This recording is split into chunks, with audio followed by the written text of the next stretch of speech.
Tomorrow.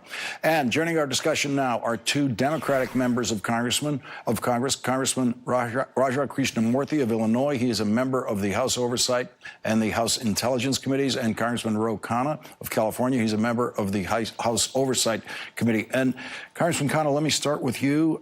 Your reaction to this new development that Robert Mueller expressed basically immediate disagreement with the way William Barr his report.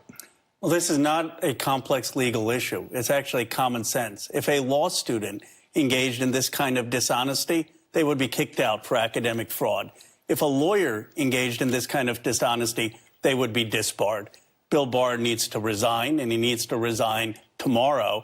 But I think he knew that he was going to have to resign, and he said it was worth the cost of obfuscating and giving the president breathing room, and he intentionally took that hit to put a false narrative out there.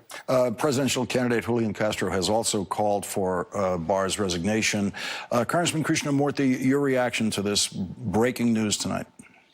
Well, I think that at this point, it's all the more reason why we need the full unredacted Mueller report. We need this letter. I don't want a summary of this letter from Mr. Barr. I want the letter from Mr. Mueller. And then finally, we need Mr. Mueller to testify himself. As you know, the House Intelligence Committee has also requested his testimony. The fact that the Justice Department may be standing in the way of him testifying is yet another act of obstruction, in my opinion. And now we need to vindicate our rights to investigate, whether that means going to court or not. Let's listen to more of William Barr's testimony with Charlie Crist.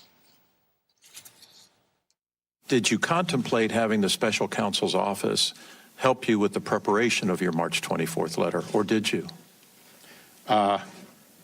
We offered to have Bob review it before putting it out, and he declined.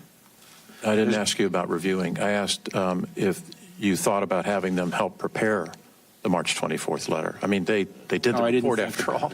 No, I didn't think about it. Why not? Because it was my letter. Congressman Khanna, when you watch these answers take on new meaning.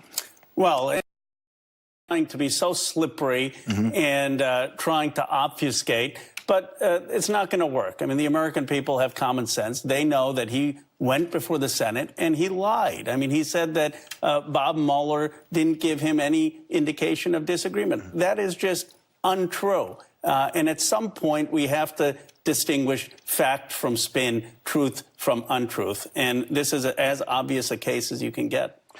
What can Jerry Nadler do to get Robert Mueller's testimony if the Attorney General is standing in the way?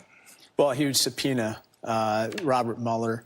Again, you know, from Supreme Courts down to lower courts, they've all said that A, Congress has the right to investigate, B, they have the right to issue subpoenas, and C, they have the right to hold people in contempt. And so I think those are all rights that now we have to exercise, because at this point, we know that the president has already challenged our power of the purse by declaring an emergency with regard to spending money on a border wall, and now he's challenging our right of oversight. And he's not the king. He's the president. And the president is accountable to the people and to the representatives, namely in Congress. And Congressman Khanna, the standoff that we're seeing here is something that we really haven't seen. There was a very kind of a brief version of this during the Nixon investigation, but what was so unique about the Trump administration is it seems impervious to political pressure, because it was in fact political pressure that forced a lot of the cooperation from the Nixon administration. It also forced certain forms of cooperation out of Bill Clinton when he was being investigated. Political pressure has always been a factor in every other administration during any investigation of them. It doesn't seem to be a factor here. They don't seem to care at all about the political pressures. Well, you're right. I mean, Sam Erwin, who was chairing the Senate Select, he famously threatened to send the sergeant at arms to get some of Nixon's White House aides. And that shamed them enough that the White House aides complied. But here you're talking about an administration that has no shame. I mean, if people view being held in contempt as a badge of honor as opposed to a career-ending embarrassment, then what do? My view is similar to Representative Krishnamoorthi. There is only one person who this country will trust, and that's Bob Mueller. We need to bring him in front of Congress, let him tell the facts on live television, and I think that's the only thing that's going to resolve this. And Mueller's complaint to Barr was that what Barr's summary did was it undermined the public confidence in the special counsel, and that's what the special counsel is all about. That's right. He complained about the fact that it didn't capture the context, nature, or substance of the Mueller report. Apart from that, he had no problems with the Barr summary, apparently. But you know, the point of this whole situation is that at this point, we don't want any more filters. We want the Mueller genuine draft. We want the full unredacted report. We want Mueller on the Hill, and we want this letter before us by 10 a.m. tomorrow morning. I think Mr. Nadler has asked for. I think that's very reasonable. I think we should have it tonight.